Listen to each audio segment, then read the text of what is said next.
जंगे अवध में कौन जीतेगा 2022 का मैदान।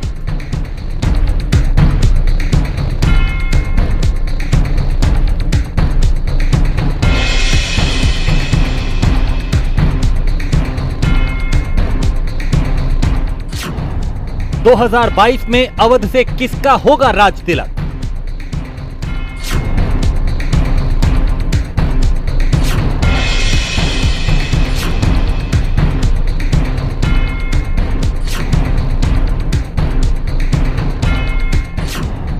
अवध तय करेगा सियासतदानों की किस्मत।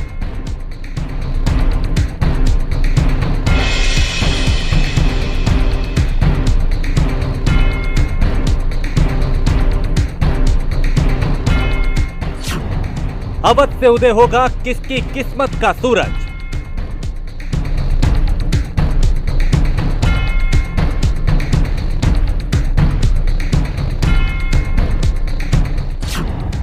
शाम अवध किस पर मेहरबान, 2022 में किसका बनेगा काम।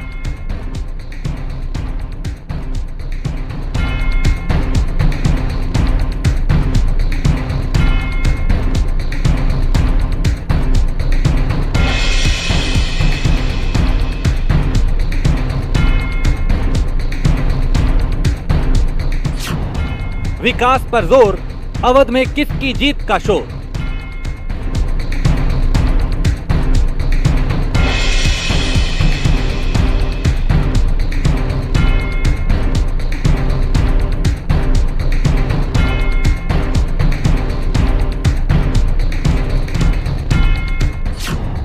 चुनाव की बिसात तैयार, अवध में होगी यलगार।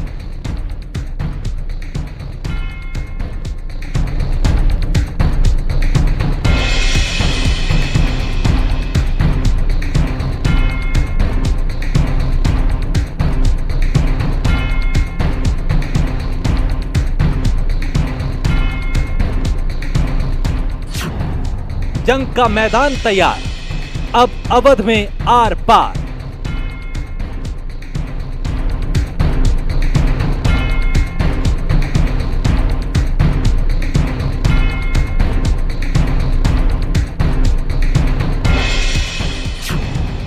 अवध में चलेगी साइकिल या खिलेगा बीजेपी का कमल।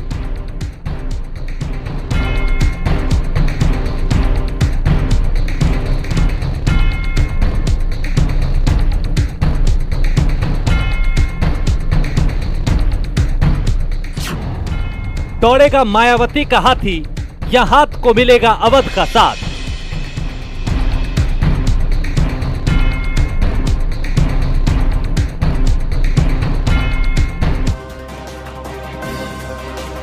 उत्तर प्रदेश की सियासत में वैसे तो हर क्षेत्र का अपना अलग इतिहास और रवायत है, लेकिन अवध की बात कुछ अलग है। पिछले 2 दशक में इस क्षेत्र में मतदाताओं ने जिस राजनीतिक दल पर भरोसा जताया, सत्ता की चाबी उसी के हाथ में आई। इस बार भी अवध की सियासी हवाओं में राजनीति की घुलती खुशबुएं इस बात का साफ इशारा कर रही हैं कि चुनाव में अवध से अपना अपना दांव चलने के लिए सियासी दलों का दंगल दिलचस्प होने वाला है।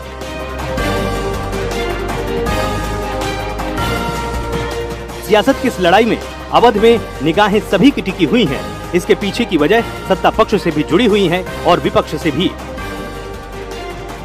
अवध का संबंध सत्ता पक्ष से ये है कि उन सीटों पर भी बीजेपी ने कमल खिला दिया, जहां विपक्ष तो क्या खुद बीजेपी को जीत की उम्मीद नहीं रही। और अवध का संबंध विपक्ष से ये कि जिन मुद्दों के साथ बड़े बड़े सियासी चेहरों ने अवध को साधने के लिए दांव चले, वो धरे के धरे रह गए। कुछ चुनिंदा चेहरों को छोड़कर विपक्ष 2017 की जंगे अवध में पूरी तरह धराशायी हो गया और शाम अवध में जिक्र बीजेपी का होता दिखाई दिया। इसके साथ ही 2017 के चुनाव के बाद यूपी की राजनीति का जो नक्शा तैयार हुआ, उसमें अवध भाजपा के भगवा रंग में रंगा था। और पिछले 2014 से लेकर के 2014, 2017, 2019 तक ये अवध क्षेत्र में दलितों का जो प्रभाव रहा है, जो उनका रुझान रहा है, वो भारतीय जनता पार्टी के साथ रहा है और इस चुनाव में भी लगभग यही दिख रहा है। उसमें समाजवादी पार्टी बहुत प्रयास कर रही है कि अवध क्षेत्र में उसका पुराना अपना जो इतिहास है वो बने, पुरानी सीटें उसकी रिपीट हो। समय के साथ बनते समीकरण साफ इशारा है कि उत्तर प्रदेश की सियासत का केंद्र भले ही पूर्वांचल हो, लेकिन लड़ाई इस बार फिर अवध में अपनी सरकार बनाने की है। बीते 5 सालों के सियासी इतिहास को अगर राजनीति के चश्मे से देखा जाए तो उत्तर प्रदेश में अवध बीजेपी के मजबूत किले के रूप में उभर कर आया है, जहां विकास की बात और रोजगार के ख्वाब दिखाकर बीजेपी ने अवध के एक सिरे को फतह कर लिया। विपक्ष के खाते में कुछ चुनिंदा सीटें आई, लेकिन बीजेपी ने विपक्ष के कई किलों में सेंध लगाई। जाति के साथ साथ सही मात्रा में विकास की बात करके और हिंदुत्व का कार्ड खेलकर बीजेपी ने अवध की रवायत को कुछ ऐसा साधा कि पूरे प्रदेश में बीजेपी ने इतिहास रच दिया, और अवध में चले बीजेपी के दांव ने कुछ ऐसा किया कि पूरे प्रदेश में बीजेपी की दाल गल गई।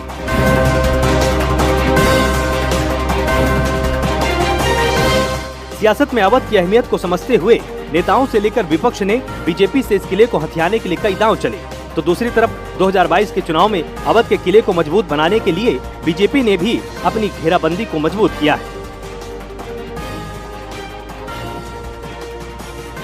कड़ी बातें चुनाव के साथ ही लखनऊ से लेकर लखीमपुर तक और गोंडा से लेकर बाराबंकी तक सियासी दलों की नजर हर उस सीट पर टिकी है जो चुनाव उनकी किस्मत का फैसला करने का मादा रखती है। इन सब के दरमियान अगर अवध में चल रही सियासी हलचल पर नजर डालें तो बदलते हुए समीकरण इस बात का संदेश दे रहे हैं कि हालात 2017 के मुकाबले बदल चुके हैं। जिस अवध में विकास के साथ साथ जाति और धर्म की बात करके बीजेपी ने इतिहास रचा था, वो उस अवध का मिजाज अब बदला बदला सा है। 2017 की सियासत में अवध का तेवर ये था कि अखिलेश यादव से वोटर नाराज था, लेकिन अब अवध का मिजाज पूर्वांचल और पश्चिमांचल की तरह बदल रहा है। कुल मिलाकर देखा जाए तो अवध का गणित 2017 के मुकाबले अब पहले से अलग नजर आ रहा है। पिछली बार भारतीय जनता पार्टी ने अप्रत्याशित रूप से अवध के इलाके में अपना दबदबा कायम किया था, लेकिन इस बार हवा कुछ बदली सी नज़र आ रही है और समाजवादी पार्टी भारतीय जनता पार्टी के बीच में मुकाबला रोचक दिख सकता है। प्रदेश में अवध वो हिस्सा है जहां बात सिर्फ धर्म के कार्ड से नहीं बनती, बल्कि यहां विकास की समस्या की भी सुनवाई होती है। रोजगार पर वोटों की तलवार चलती है, जहां हिंदुत्व का मुद्दा भी बहुत बड़ा रोल निभाता आया है और जहां सियासत का एक अलग रंग नजर आता है। इन सब के बीच इलाके में जातियों के गणित को जिसने साथ लिया, समझ लो उसे हाथों में अवध की कमान पहुंच गई। यही वजह है कि जातियों और हिंदुत्व को नजर में रखने के साथ प्रदेश में 5 सालों में हुए विकास की बात को लेकर बीजेपी उतर रही है। बीजेपी के हाथ में हिंदुत्व की मशाल है और चेहरा हिंदुत्व के पोस्टर बॉय योगी आदित्यनाथ का, और जुबान पर विकास के लिए किए कामों के बखान है। शामी अवध पर अपना रंग चढ़ाने के लिए सपा के पास भी अपना प्लान है। साइकिल पर सवार होकर अखिलेश यादव 2012 से 2017 तक अपनी सरकार की किए कामों के साथ चुनाव में अपनी ताकत झोंक रहे हैं। समाजवादी पार्टी के मुखिया अखिलेश यादव इस बात की अहमियत समझते हैं कि 2022 की बिसात पर विकास के साथ साथ धर्म और जाति का कार्ड खेलना होगा। यही वजह है कि अखिलेश यादव के बयानों में अगर जिक्र अपनी सरकार में किए गए कामों के फीते काटने का होता है, तो साथ ही उनके बयान इस बात का एहसास भी कराते हैं कि हिंदुत्व की बात में अखिलेश किसी से पीछे नहीं। अवध की सियासत को साध कर लखनऊ में सत्ता की गद्दी तक पहुंचने का ख्वाब देख रहे सियासी दल इस बात को समझते हैं कि मुद्दों की आंच 2022 की आजमाइश पर अपना असर दिखाने वाले हैं, और इस आजमाइश में अवध के मुद्दों के साथ हर पार्टी चुनावी मैदान में जाने वाली है। ये कहा जा सकता है कि चुनाव जाति और धर्म पर ही होने जा रहा है और सबसे बड़ा मुद्दा जाति धर्म ही इस चुनाव में रहने वाला है। अवध के खेल में उतर रहे खिलाड़ी ये समझते हैं कि प्रदेश के इस हिस्से में जीत हार की बात धर्म के कार्ड के बिना नहीं हो सकती, न ही बिना धर्म पर दांव खेले अवध की सियासत में अपनी पकड़ बनाई जा सकती है, क्योंकि सियासत से जुड़े आंकड़े बताते हैं कि अवध की जंग जितना विकास पर केंद्रित होती है, धर्म की बात भी इस जंग अवध में उतनी असरदार है। और धर्म और ध्वजा को लेकर यूपी के रण में उतरने वाला सबसे बड़ा सियासी दल बीजेपी को माना जाता रहा है। ऐसे में जातियों की गणित में सही समीकरण को बिठाकर बीजेपी ने साल 2017 के चुनाव में अवध की बैटल में क्लीन स्वीप कर दिया था। लेकिन जिन जातियों के जोड़ को लेकर बीजेपी ने 2017 में सियासत के समीकरण को पलट कर रखा, उसके साथ इस बार बीजेपी को अवध में विकास का हिसाब भी देना होगा। 2017 के चुनाव में भी यही सवाल अखिलेश यादव की सियासत के आड़े आया था, जब 5 साल के राज के बाद अवध ने अखिलेश से उनके काम का हिसाब मांग लिया और वोटों के तराजू में अवध का फैसला अखिलेश के खिलाफ रहा। 137 में से अखिलेश को 11 सीटों पर कामयाबी मिली और जनता ने बीजेपी पर भरोसा जता दिया। 116 सीटों पर बीजेपी ने कब्जा जमाया और इस बार 5 सालों के कामकाज के साथ बीजेपी को जनता के बीच अग्नि परीक्षा में जाना है और अवध के सियासी रण में अपने विकास का बही खाता दिखाना है। अवध इलाके में ओबीसी मतदाताओं की संख्या बहुतायत में है। अवध के करीब 11-12 जिलों में कुर्मी बड़ी संख्या में मतदाता पाए जाते हैं और यादवों की संख्या भी अच्छी खासी है। मुस्लिमों की भी मिलीजुली आबादी है और सवर्णों का भी अच्छा प्रतिशत है।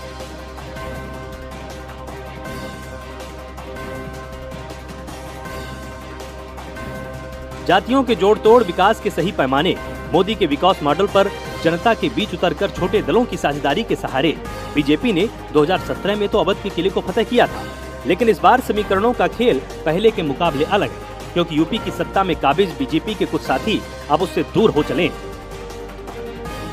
2017 की जंग में अवध में बीजेपी ने जिस विकास और कानून व्यवस्था की बात करके अखिलेश को मात दी थी, उस कानून व्यवस्था का हिसाब बीजेपी को पेश करना होगा। विपक्ष के आरोपों भरे तीरों से भी गुजरना होगा। ऐसे में जातियों की समीकरण में जो मदद 2017 में राजभर ने बीजेपी की थी, वो अब दूर हो चली है। उनके अलग होने का असर 2022 पर भी नजर आएगा। दूसरी तरफ संजय निषाद भी अभी भले ही निषाद समाज के आरक्षण पर खामोश हैं, लेकिन उनके इशारे इस बात का साफ संदेश दे रहे हैं कि चुनाव में संजय निषाद बीजेपी के लिए किसी मुश्किल की वजह बन सकते हैं। तो दूसरी तरफ इसी अवध को अपनी राजनीति का केंद्र मानते हुए समाजवादी पार्टी भी पूरी ताकत के साथ मैदान में उतर रही है। अपने पुराने दुर्ग को बचाए रखने की कोशिश के साथ साथ समाजवादी पार्टी इस बार बीजेपी में गए अपने पुराने किलों को जीतने की कोशिश में जुटी हुई है। रणनीति यही कि फिर एक बार अवध के रास्ते लखनऊ की गद्दी के वास्ते सियासी जीत हासिल करके 2022 में नई रीत लिखी जाए। उत्तर प्रदेश के चुनाव 2022 के लिए रणभेरियां तैयार हो चुकी हैं और उसके तहत निर्वाचन आयोग ने 7 चरणों में चुनाव घोषित भी कर दिया है, जिसमें अवध प्रांत, अवध क्षेत्र जो है उत्तर प्रदेश का मध्य, जो लखनऊ से आसपास फैजाबाद बेल्ट ये सब पूरा आता है, इसमें करीब 120 या 30 के लमसम विधानसभा की सीटें हैं और इन सीटों में जातिगत आधार पर देखते हैं तो दलितों में सबसे ज़्यादा पासी बिरादरी का वोट है। बात जाति और धर्म की हो तो अवध में मुस्लिम यादव के फैक्टर जबरदस्त असर करते हैं।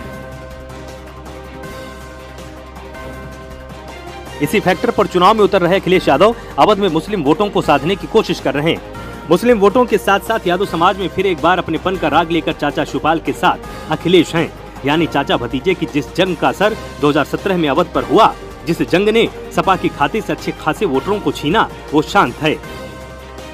ऐसे में यादव वोटों के साथ साथ मुस्लिम समाज की बात करके अखिलेश 2022 की बिसात पर अपना सबसे बड़ा जाति कार्ड खेल चुके हैं। इन सब के बीच मायावती की तरफ से ब्राह्मण वोटों को बटोरने के लिए चली गई चाल बीजेपी को एक हद तक नुकसान पहुंचा सकती है। वही बीजेपी के पुराने साथी अब पार्टी के लिए गले की हड्डी बने हुए हैं, जबकि विपक्ष ने पूर्वांचल में अपने सियासी धर्मयुद्ध का अभियान छेड़ा हुआ है। अवध की राजनीतिक हलचल पर नजर डाली जाए तो अखिलेश यादव से लेकर मायावती तक सभी ने अपने सियासी रण के आगाज तो पूर्वांचल से किया, लेकिन निशाना अवध पर बनाए रखा, क्योंकि राजनीतिक दल ये जानते हैं कि पूर्वांचल की साख के सहारे अवध की बात करके यूपी में जीत की उम्मीद की जा सकती है। इस बनते बिगड़ते समीकरण के बाद यह अंदाजा लगाया जा रहा है कि 2017 वाली तस्वीर अब शायद अवध में फिर से दिखाई दे, क्योंकि इस बार यूपी की लड़ाई में काफी कुछ बदल चुका है।